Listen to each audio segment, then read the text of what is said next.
So it's February. Welcome back to the channel, everybody. Today's episode of The Way We Farm, we're going to talk about our new to us John Deere air seeder. So it is cold. It was below zero here last night. Got the big case sitting outside freezing. We're going to get a pole barn up here, hopefully. Right where that 8440 and grain cart is sitting, we started hauling gravel.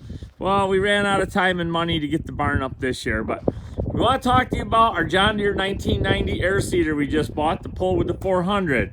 So we got it home. Troy did some work to it. You're going to see in this video, these pivot pins are cracked out. So he got these cleaned up, re-welded, mounted a toolbox to it for spare parts. This one happens to have scales, so he rearranged the scale readout so you can hopefully read it from the cab. It used to read sideways. You couldn't read it from the cab. And this one also has markers. It's a 30-foot, 7.5-inch row. If you have experience with John Deere air seeders, please give us some advice. We're going to change these, we believe, to like a Yetter spoked 3-inch instead of the 4.5-inch John Deere's. The silly plastic hubs go bad, and then they wear, and then they get full of dirt. So we're going to try cast iron spokes. We've been told they're the way to go. The other thing is, some of these are narrow and some of these are not narrow. So we're gonna go with, I think, Needham narrow closing wheels. So if you got any advice or any good advice at all for using an air seeder, let us know. Give us some tricks.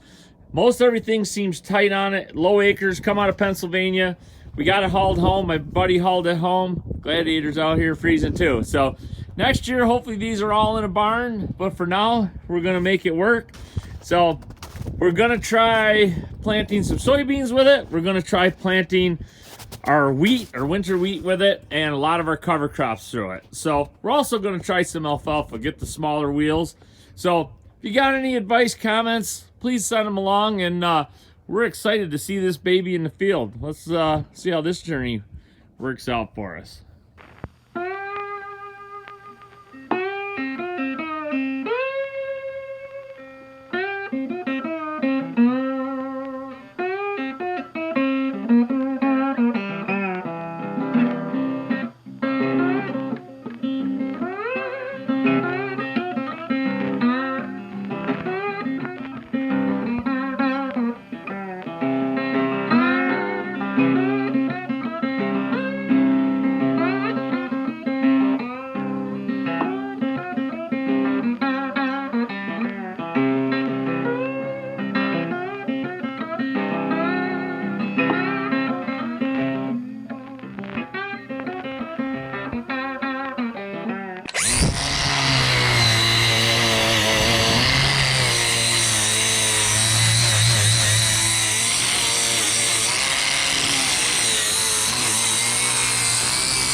So now there's the crack.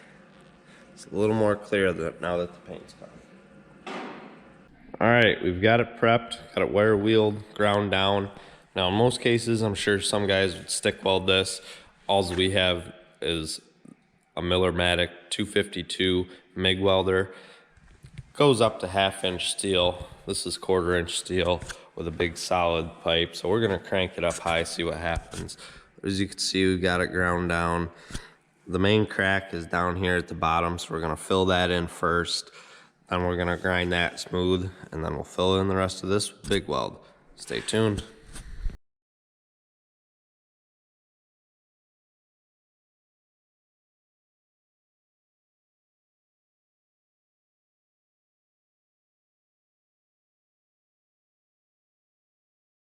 Okay, we've got a couple layers on it. It should hold. We got some good penetration on it. Cleaned up the old, in with the new. We'll get it cleaned up a little more and paint it up. Should be good as new. So what good are fresh welds without fresh paint? In between coats of paint, we mounted this toolbox on the hitch that's gonna house some spare parts this spring. We also had to do some welding on that side. There's about a 1/4 inch long crack on that side. This side that we showed you, the crack was about 1.5 inches long. Looking over the rest of the frame, there's no other cracks or any repairs that need to be made. Few wear parts on the machine itself, but that's normal. A couple boxes of roller chain here. We plan on replacing all the drive chains before season. Other than that, we are extremely excited to see what it does this spring and how well it performs. So once again, thanks for watching. Like, subscribe, comment, and as always, it is a great day to feed the world. Hope you enjoyed the video. Like, subscribe, and we'll see you next time on The Way We Farm. Thanks for watching, and as always, great day to feed the world.